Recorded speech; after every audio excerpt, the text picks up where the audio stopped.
Namaskar.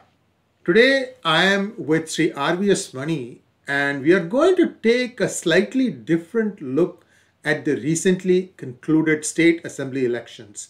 And it is not something that perhaps the mass media is talking about. The MSM mainstream media will not talk about it. In fact, I was kind of intrigued to see some of the mainstream channels completely avoid reporting on the elections, and it's their will and their wish, whatever they want to do. But in this in this recently concluded state assembly elections, there is an undercurrent that perhaps was explained in my book, Who Painted My Money White? Is that what happened? And is there something beyond what is meeting the eye? To know all about this, let's reach out to Sree RVS Mani, who's a veteran, he has seen it all in Ministry of Home Affairs while he was there. And he, as always, has a slightly different take on how things played out, especially in this recently concluded elections. And we are going to focus mostly on what is perhaps the more dangerous situation, which is in West Bengal. We'll also look at Kerala and also Tamil Nadu, because all these three were places where perhaps Mr. Mani was involved in one way or the other. He actually went and campaigned for somebody in Kerala. Unfortunately, that person didn't win. In fact, BJP drew a blank. As much as we may be critical of BJP, we know that for the country, BJP is the best choice. I'm sorry to have a long introduction preamble. It is important because this is not your normal hangout. This is something where we are going to take a peek below what really might have transpired. We are reasonably sure this is what happened. Again, as the conversation develops, you will understand what I'm talking about. Mr. Mani, how do you see the Bengal verdict and the Kerala verdict? I will start with Bengal first. In 2005 February, the core group on security had recommended setting up of two basic groups, two committees or cell or whatever it is, containing of those domain experts or those who are handling those respective domains. One of that was for monitoring the growth of madrasas and religious institutions on the Indian side of the Indo-Bangladesh and Indo-Nepal border. It was ultimately set up and I was providing the secretarial inputs for these two committees. Lot of information used to come about the growth of these type of religious institution, funds coming from elsewhere through laundry route to via Dubai or Kuwait or Saudi into these places. The reported demographic changes which were being planted there, especially in Bashirhat, Bardhaman, the Murshidabad, Farakka, Cooch Behar and all those places. It was there on the Assam side also. Almost Mr. Brahma, the former Central Election Commissioner, has already told in 2012 that the 12 districts of Assam have already become Muslim majority this thing without any proper population growth or something like demographic study logic. So that is all evident. And apart from that, the activities of madrasas were also coming into light. The activities of Tabligh Jamaat, I have written about it in my book, had also come to light. It are all a part of the official record. The Tabligh Jamaat, there were other fringe groups which are at that time seeding itself, like the Islamic Front or the Hifazat-e-Islam and all. These are all there. Of course, the major one was the Awami Party of Bangladesh and the Harkatul Jamaat-e-Islami Bangladesh, JMB and Huji BD they used to call it. But this was happening. Reports were also there about the activities and the growth, that how the arms trafficking used to happen through the border without the agencies or the local police able to detect the source. This is the formal report. Although informally it was known that it was being stored up in one of these institutions. But formally they had written out like this. Local MLAs used to support that. CPM, TMC, whomsoever it was. These are all happening since 2005. No wonder that it was always a stranglehold of these parties who were in coalition with those forces from outside the country, who were winning the political mandate, 2011 also, 2016 also. It has been happening. So let us face the reality. Now, if you take the beauty of this latest Bengal mandate, you just check most of the majority of seats have been on the border side. Say, Nandigram is on the western part of the West Bengal. That impact is very less. So no wonder that Subhendu Adhikari or somebody has won. There's a very clear reason for that, because the concentration of this anti-India, break in India or disrupt India groups are all left on the border areas where they have a easier access. Immigration rules are set aside, local MLAs intervene, they put pressure on the commandant of BSF outposts and to create so many problems, local law and order problem, to ensure that contingents of these people are coming as preachers of Tabligh Jamaat enter the border and then go back. If 40 people enter the border, only 13 people used to go back. There is a case study on this. Please, you can go back to Ministry of Home Affairs, move your RTIs, you can get a lot of information on this. This is one thing I want to make it clear. So Bengal was brewing like this is well known. And here you see, there is again, when these elections were announced, we had almost controlled the COVID surge. This was followed by the farmers' protest. I am taking you a national perspective and then come back to Kerala, your question. Farmers' protest, incidentally, if you see the contours of the farm bill, and prior to that, the PGurus has published my blog on this on 5th May 2020. But why the farmer should always be poor man? Why can't he grow into rich people? What is the Western interest? So this farm bills had almost factored all those points and brought out the 3 bills, including the stubble burning. Of course, on stubble burning, again I had established the link between the ISI promoting stubble burning in the Punjab border areas and Haryana, closer to the border and all. We have discussed it long time back in 2018.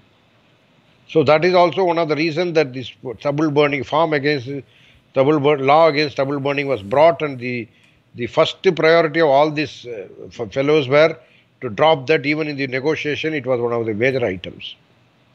Several different rounds of negotiation took place between Mr. Tomar, the Honorable Minister from the Government of India, and the protesters. But they have got nothing to do with farmers. They are all conspirators, anti-India conspirators, and that is it. Having said that, you take a leaf out of that. In Delhi, it is called the British mutant. You know how many people from there travelled into India, from UK, how much of them went through the proper protocols before joining the crowd in there, and whether they have transmitted it by ignorance or by intent, we do not know. But the COVID surge began, number 2 began. Okay, COVID surge could have been a natural inducement into the country, is a possibility.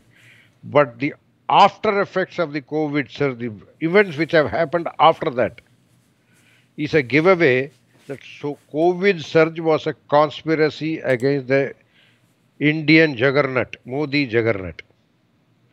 with 3 or 4 elections on the anvil at that time. I'll take you back in time into February, March, when the so-called COVID surge 2 is rising its head.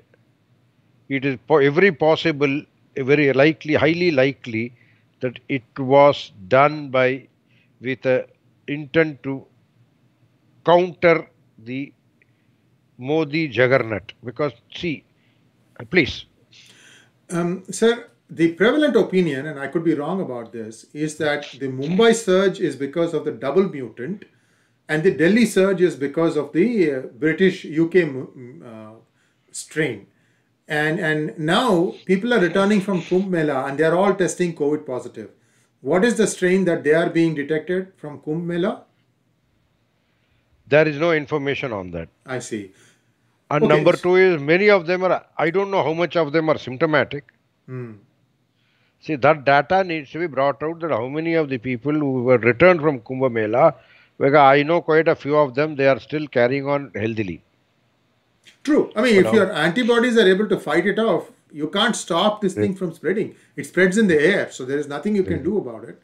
Now, but you say that this was some sort of a method that opposition used. If that is the case, then how is it that they came up with the double mutant variation? See, double mutant, that's the reason. See, opposition was looking, the mutant came, it was a double or a single mutant was established later. The carrier doesn't know what, or the foot soldier of this mutation doesn't know what he is carrying. It gets established later, and for the test of PTR test cannot find out a double mutant. That is correct. You need a CT scan for that. Yes. I didn't know that it requires a CT scan, but it is a fact. The normal testing protocols cannot really detect a double mutant. Yes. That is all the more reason that there is a suspected conspiracy, because the first institution to create a vaccine and sell it for $4 was our Serum Institute.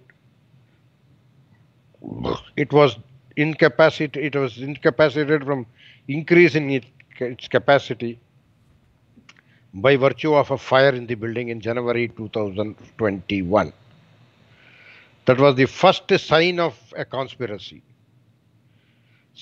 While the Republic Day and all the disruption of Republic Day and all sorts of things were being carried out by the anti-Indian protesters outside the Indian Delhi border, then this second mutant spreads. COVID surge 2 happens right from May, middle of February or March, and it spreads much faster than the first one, original one. And the beautiful part is, none of your neighboring countries have been afflicted as much. The magnitude, it is basically, as you said, it carries in the air. If it is carrying it goes out in the air. From Lahore to Amritsar, there is no air border. It's a land border, okay, but air is, the ventilation is happening throughout.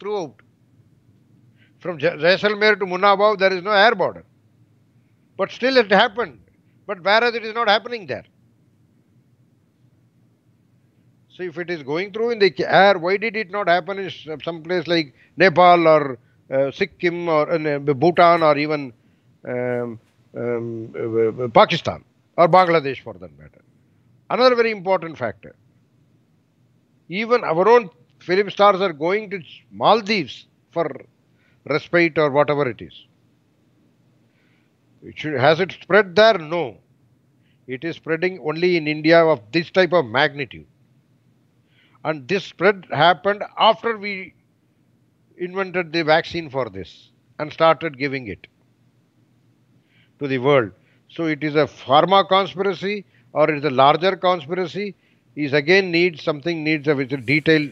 See, the government cannot be looking the other way when these things are happening. Now, this is on the substantive issue of COVID surge 2. Please, you wanted to ask some question? Maniji, my question is that this is like searching for a needle in a haystack. Right, certainly. We are saying that there is something very suspicious about the double mutant strain. Granted. But where do we pick up? This is like a ball of thread that has formed. We don't know where it's beginning. And I'm sure government is grappling with this problem. They are also scratching their heads. And where did it begin? Because the next triple mutant or some other name is lethal. just round the corner, perhaps. Perhaps it would be much more lethal. So basically, somewhere in Chinese labs, surely that is where the first one took its birth from. So I don't discount the idea that it is being developed in that. Where as and when you develop a counter vaccine for the double mutant, they will simply introduce a third mutant or whatever you call it, and it will be much more lethal than this. That is so. We people who are in the sense of they are in a sense of sedation, having taken the jab, 2 jabs, could also be affected by the third mutant. Is a very clear possibility right in front of us in the near future. So I'm not scaring them, I'm just forewarning them. This is one part of the story. Now you see after the mutant struck India during the election was announced, you see the behavior of the state governments which are not on the same page as the Prime Minister. Whether it is Narendra Modi, whether it is Uddhav Thackeray, whether it is Arvind Kejriwal, whether it is anybody else like everybody is hoarding, supporting. First thing is Kerala and Maharashtra and Chhattisgarh, where the highest cases were reporting, were initially suppressing the data so that the central government could not take proper, adequate countermeasures. That is the first hit. Maharashtra is one point of time having more than nearly 50% of the total cases. And still they were looking the other way, not even to setting normal protocols under the Disaster Management Act. They had to be really forced into it, and they were into some other conspiracies of attacking the Ambani family and whatever they were doing, but they did not pay much attention to this, which was crying for attention. Now after this, that is also one of the reasons that having tested water, the conspirators could easily introduce double mutant into Maharashtra, because they knew that the government is not very serious about tackling this first mutant problem itself. It was open invitation to please come and introduce your second product also. Having said that, Kerala also has a problem. Kerala also has a lot of people coming in from Dubai and other places, and it's a very free travel, very common travel between the Kozhikode airport and the Dubai airport or Trivandrum or Kochi, all three airports. There is a lot of traffic between the three. It is an established fact, and how much of, including Mangalore airport, which is just short distance from the North Kerala districts like Kasaragod and all. So, and the level of complaints to protocols there in several airports is not very robust. At least I have seen the Mangalore airport. So it is not very robust. Trivandrum, Mangalore, Ernakulam, Kozhikode, these people have opened all the airports and declared them international. But the international health criteria, there is a airport health organization is there. How much of infrastructure they have been vested with to counter this? Normal airport health organization is normally dealing with normal diseases, but in a pandemic situation, especially this type of a crisis situation, when the travelers from outside the country are bringing in a lot of pandemics, diseases, was the airport health organization adequately escalated in terms of resources, knowledge base to test it? Because if you see the technicians in the airport health organization, if you meet many of them, they are well versed only, they are skilled enough to in the normal course, but whether they have given any additional reinforcement in view of COVID, additional direct medical resources like doctors were posted there, we do not know. And part of them have to come from the state government also. So that's it. And please.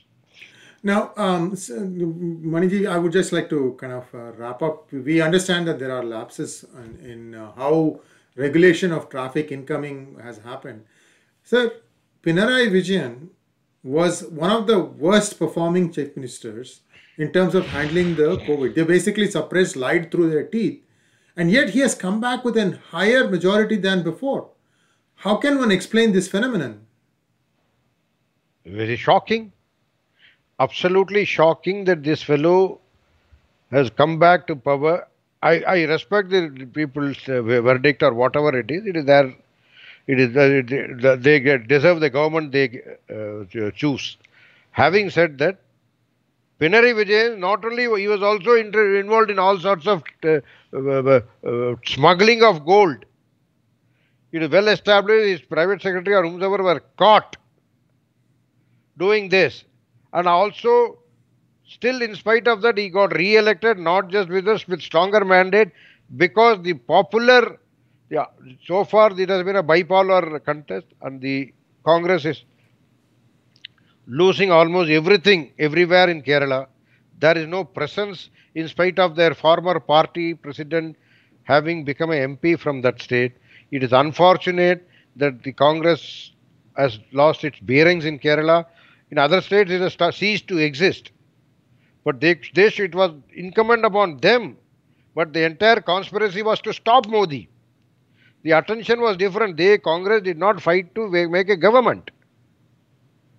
The Congress should have fought to strive to form a government there instead of the agenda of trying to stop Modi, and that is what is most unfortunate. Because Modi was becoming the juggernaut in the world's eyes. He was the economic juggernaut, he was the development juggernaut. And that has to be stopped.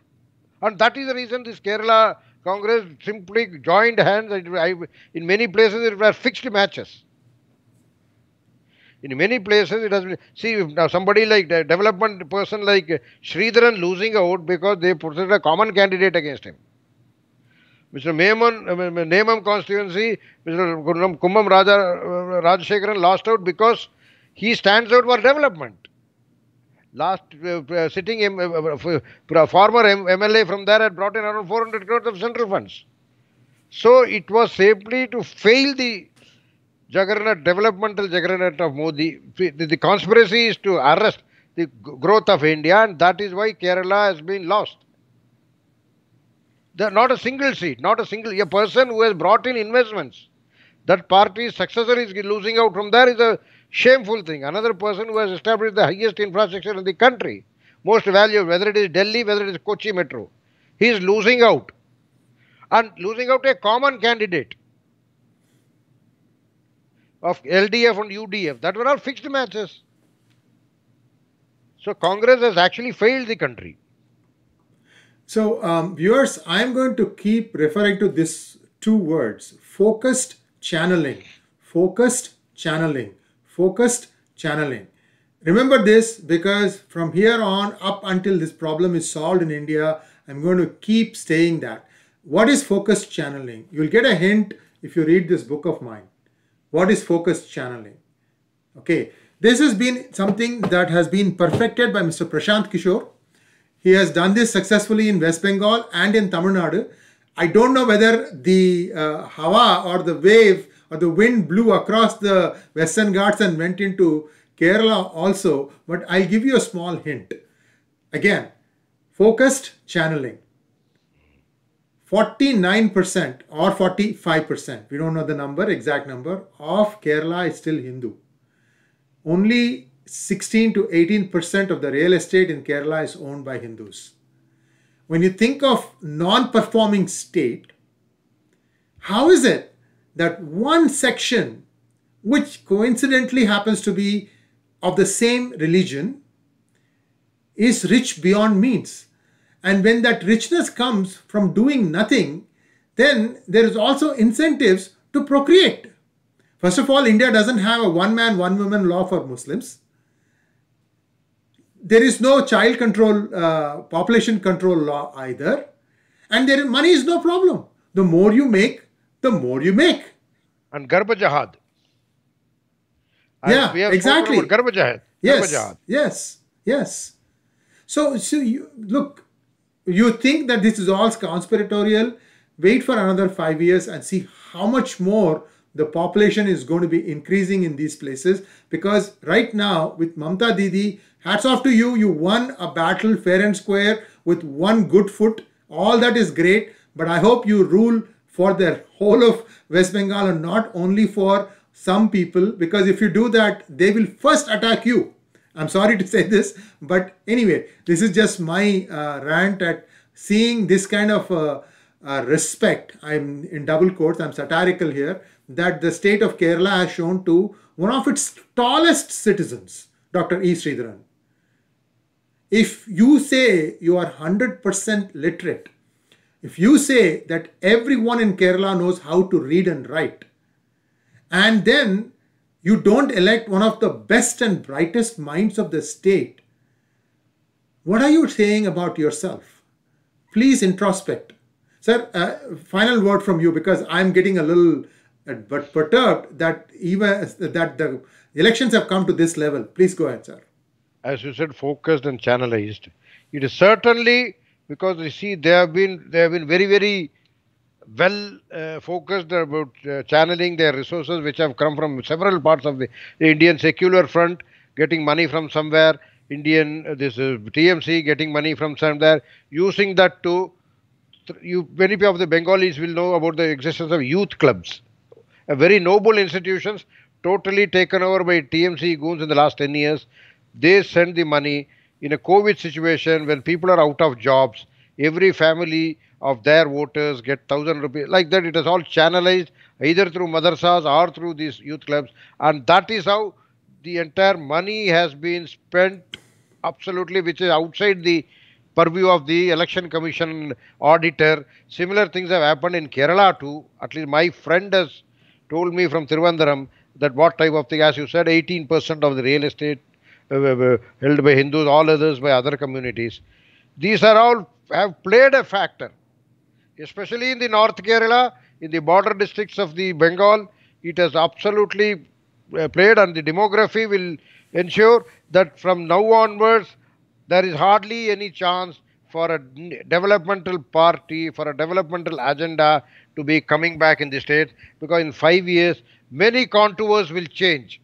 That is what we need to, because Mamata Banerjee's party goons have already started what they were best at, by burning the election office in Arambagh and beating up the contingency of Suvendru Adhikari. So now things are going to be much disturbing unless and until they chastise themselves, commit themselves to ruling and governing the state from where they have got the mandate.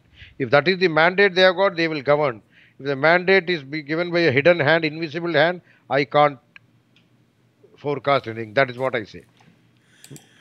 And viewers, you might say, oh, these guys are sour grapes. No, we have always been critical of what we have been seeing. Remember that our hangouts with Sree Mani on Delhi riots pointed the finger not at the miscreants, but at the Delhi police and the boss of the Delhi police for inaction.